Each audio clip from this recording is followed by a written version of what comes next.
Tak mampu ku membalas ibu. Kanjeng Nabi menangis di pangkuan seorang ibu yang maaf kakinya mengeluarkan anak karena setelah melakukan perjalanan yang begitu jauh. Di situ Kanjeng Nabi bersimpu. Buat brother and sister Pilar, arahkan musik Ke arah yang positif, ayo hijrah biar hidup lebih indah. Ikuti kami, Pirenungan Musisi, tinggalkan komentar. dan pencet notifikasinya. Assalamualaikum warahmatullahi wabarakatuh. Bertemu lagi bersama saya Abdurrahman dan rekan saya Muhammad Bintang Ramadan dalam acara Renungan Musisi, yang mana untuk Renungan Musisi kali ini membahas tentang lagu yang sangat fenomenal dan dibawakan oleh musisi yang sangat fenomenal di negeri ini. Siapa lagi kalau bukan Bang Iwan Fals, yang berjudul Ibu. Sekilas tentang lagu ini mungkin biasa-biasa aja, cuma kalau kita renungi lebih dalam lagi, kita hayati lebih mendalam lagi, ini ternyata lagu mengisahkan tentang meninggalnya ibunda Kanjeng Nabi Muhammad SAW yang bernama, hafal nggak? Masa nggak hafal? Yang bernama Sayyidatuna Aminah. Ribuan kilo jalan yang kau tempuh, lewati rintang untuk aku anakmu. Nah, dalam dua bait pertama ini, di situ disebutkan ribuan kilo jalan yang kau tempuh. Jadi kisahnya gini, pada waktu dulu Kanjeng Nabi Muhammad SAW itu kan ditinggal oleh ayahanda tercinta waktu dalam kandungan. Setelah lahir gitu, Kanjeng Nabi dititipkan dulu, diasuh oleh orang lain dalam tanda kutip untuk pendidikan. Kemudian setelah usia 4 tahun, Kanjeng Nabi dikembalikan lagi oleh pengasuhnya kepada ibunda tercinta Sayyidatuna Aminah. 2 tahun dalam pelukan seorang ibu, Kanjeng Nabi Muhammad kemudian diajak oleh ibunda tercinta untuk ziarah ke makam ayahandanya. Siapa nama ayahanda Kanjeng Nabi? Sayyiduna Abdullah, ya. Karena Kanjeng Nabi juga ingin, meskipun tidak pernah bisa melihat langsung, bertemu langsung dengan ayahanda tercinta, minimal Kanjeng Nabi bisa melihat kuburannya ataupun petilasannya. Akhirnya Sayyidatuna Aminah berangkat bersama Kanjeng Nabi melakukan perjalanan jalan kaki dari Mekah ke Madinah, karena kuburannya ayahanda tercinta Kanjeng Nabi berada di kota Madinah, ditemani oleh pengasuh Kanjeng Nabi yang bernama Ummu Aiman. Jarak dari Mekah ke Madinah itu kalau nggak salah 490 km. Bayangkan jalan kaki untuk mempertemukan Kanjeng Nabi dan memperlihatkan Kanjeng Nabi kepada ayahanda tercinta yang sudah meninggal, dan juga mempertemukan kepada saudara-saudaranya Kanjeng Nabi, kepada paman-pamannya Kanjeng Nabi. Itu bait yang pertama. Terus, Ibuku sayang masih terus berjalan, walau tapak kaki penuh darah, penuh nanah. setelah selesai ziarah dan juga setelah bertemu bersilaturahim dengan paman-paman Kanjeng Nabi, setelah dipertemukan dengan paman-pamannya, akhirnya Sayyidatuna Aminah memutuskan untuk kembali lagi ke Mekah, melakukan perjalanan jalan kaki lagi. Bisa dibayangkan oleh kita betapa capeknya melakukan perjalanan jalan kaki, apalagi Timur Tengah itu identik dengan gurun pasir, panas, beda dengan Indonesia, khususnya Cianjur di Kawasir. Nah, melakukan perjalanan pulang dari Madinah menuju Mekah. Cuma disinilah tragedi yang sangat mendalam kesedihannya untuk Kanjeng Nabi, sampai ke suatu daerah yang bernama Al-Abwa. Di situ Sayyidatuna Aminah tidak kuat lagi melakukan perjalanan. Akhirnya Sayyidatuna Aminah meminta kepada Kanjeng Nabi untuk istirahat sejenak. Nah, istirahatlah di situ, dan ternyata apa? Dilihat habis perjalanan jaraknya jauh, tadi dari Mekah ke Madinah 490 km, kemudian sekarang mau pulang dari Madinah ke Al-Abwa, itu jaraknya 230 km. Dari sini ke Cianjur lebih lah ya, 230 meter. Merasa lelah, minta istirahat di situ, dan istirahat. Ketika istirahat tersebut, nyala macam bahasa sudah mau gogoleran namanya.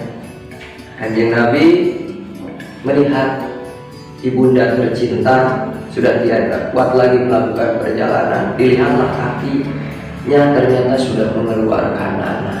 Kenapa? Karena begitu beratnya perjalanan. Dan di saat itu tidak selang lama ternyata Sayyidatuna Aminah meninggal di daerah tersebut.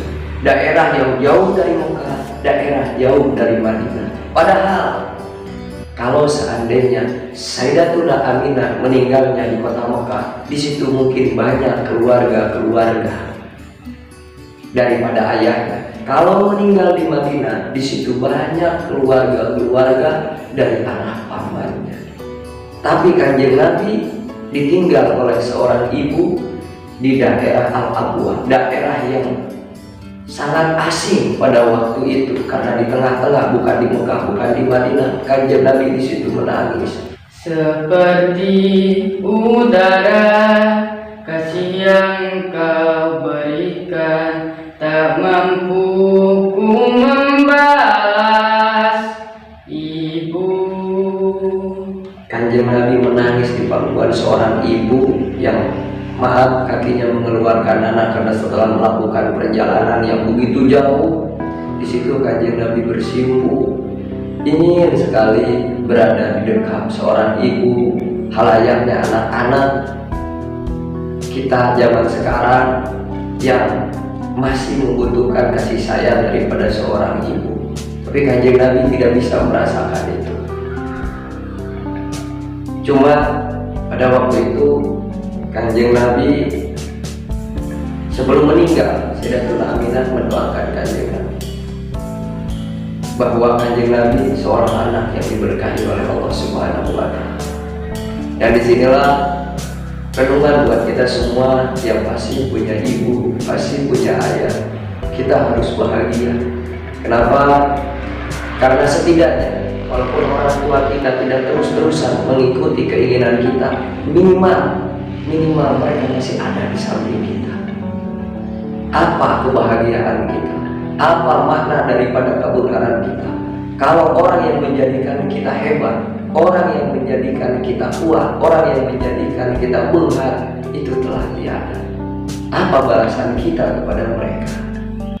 Ingin ku dekat dan menangis di pangkuanmu sampai aku tertidur bagai masa kecil dulu. Kanjeng Nabi di sini menginginkan, sangat menginginkan untuk berada di pangkuan seorang ibu. Tapi kalau sudah meninggal, bagaimana lagi? Makanya buat kalian anak-anak yang masih mempunyai ibu, coba hormatilah ibu kalian. Karena ingat, ridho fi ridhol walidain. Ridhoan Allah itu ada letaknya pada keriduan ibu, orang tua kalian, khususnya ibu. Kalau kamu ingin mendapatkan ridho dari Allah Subhanahu wa Ta'ala, maka carilah ridho daripada kedua orang tua kita selama masih ada. Kalau memang sudah tidak ada, kirimlah doa kepada mereka. Dan disinilah cobaan Kanjeng Nabi begitu mendalam. Ditinggal oleh seorang ibu dalam usia 6 tahun, dan ditinggalnya pun itu di daerah yang jauh dari kelahiran, jauh dari saudara, jauh dari Mekah, jauh daripada kota Madinah. Di sini sehingga keluar hadis bahwa al-anbiya summa sholihun summa amsal al-amsal yubtala al-abdu ala hasabi, bahwa cobaan terkuat untuk hamba-hamba Allah yang takwa kepada Allah Subhanahu wa taala pertama adalah pangkatnya para nabi. Karena kanjeng Nabi adalah orang yang paling hebat di dunia ini, keimanan yang paling kuat dalam dunia ini, maka pasti cobaan yang paling besar adalah kepada kanjeng Nabi Muhammad. Cobaan yang kita rasakan itu tidak akan sebanding dengan apa yang dirasakan oleh kanjeng Nabi. Kemudian siapa lagi yang dicoba oleh Allah, berat cobaannya? Summa sholihun, orang-orang soleh. Tuma amsal yubtalal abdu ala hasabi dini, seseorang itu akan dikasih coba oleh Allah Subhanahu wa taala sesuai dengan tingkat ketakwaannya dia terhadap agamanya, ketakwaannya dia kepada Allah Subhanahu wa taala. Makanya jangan kaget buat kalian-kalian yang sedang hijrah. Kalau semisal kemarin kita sebelum hijrah kita jadi orang kaya, rezeki lancar, tapi begitu sudah kita hijrah, mentaati agama, belajar ilmu agama, kita jadi bangkrut, usaha kita jadi susah. Disitulah satu sisi kita bersedih, tapi satu sisi kita harus bangga, berarti ketakwaan kita sedang diuji oleh Allah Subhanahu wa taala. Justru sebalik, ketika kita ibadah jarang, takwa tidak kepada Allah, tapi yang lancar-lancar aja, kita tidak ada cobaan, ingat, bisa jadi itu adalah istidrojah dan pengelulu. Pengelulu itu apa? Nyungkun di Allah kan, dan kurang salahnya. Makanya jangan heran kalau ada peribahasa saya sholat terus, ibadah terus, sedekah terus, malah sambil balang sampai hidup. Ingatlah, justru di sisi Allah itulah orang yang terbaik. Karena yubtal abdu ala hasabi dini, seseorang diuji oleh Allah sesuai dengan tingkat ketakwaannya, tingkat ketaatannya terhadap agamanya. Makanya kalian kalau hijrah mau benar-benar dalam bidang agama, siap belum kalian dicoba oleh Allah Subhanahu wa taala? Kalau memang belum siap, belajarlah, kuatkan hati kalian, dan semoga istiqomah.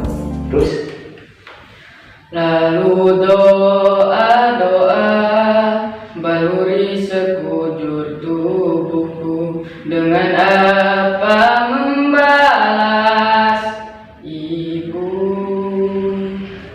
Seorang nabi sekalipun masih berharap doa daripada seorang ibu, apalagi kita kiai bukan, ulama bukan, ahli ilmu juga kalau usudon, orang soleh juga nggak tahu cara kita. Nabi saja berharap doa daripada ibu, apalagi kita. Makanya jangan sungkan-sungkan. Kata para ulama, satu doa yang keluar dari mulut ibu itu bandingannya sama dengan satu doa yang diamini oleh 70 wali min auliyaillah. Satu doa yang keluar dari mulut ibu. Makanya kita sebelum lari-lari kita doa kepada yang lain, minta dulu kepada ibu kita. Nabi telah mengajarkan kepada kita betapa pentingnya doa daripada seorang ibu, sehingga bahasanya membaluri seluruh tubuh. Dan dari kita sebagai anak, apa yang bisa membalas terhadap ibu kita, orang tua kita? Apa balasan kita dengan marah-marah kepada orang tua kita ketika kita diminta oleh ibu bantuan kita, ataupun kita ketika minta bantuan, minta HP misalnya, ataupun minta jajan ketika kita tidak dikasih, kita marah-marah kepada ibu? Apa itu jawaban kita? Sungguh jauh. Makanya oleh karena itu kalau kita ngaku jadi umatnya kanjeng Nabi, yuk kita belajar akhlaknya kanjeng Nabi, dimulai daripada orang terdekat kita, kepada ibu kita, kepada ayah kita, dan juga kepada saudara-saudara kita yang ada di sekitar dulu aja, gak usah yang jauh-jauh dulu. Karena doa yang keluar dari ibu bandingannya sama dengan doa yang keluar dari 70 wali min auliyaillah. Terus itu secercik tentang kisah kesedihan kanjeng Nabi waktu ditinggal oleh ibunda tercinta. Dan ingat, cobaan itu yubtalal abdu ala hasabi dini. Cobaan itu akan sesuai dengan tingkat ketakwaan kita. Jangan mengeluh, jangan menyerah. Ingatlah, innallaha ma'ana, bahwa Allah Subhanahu wa taala akan tetap bersama kita.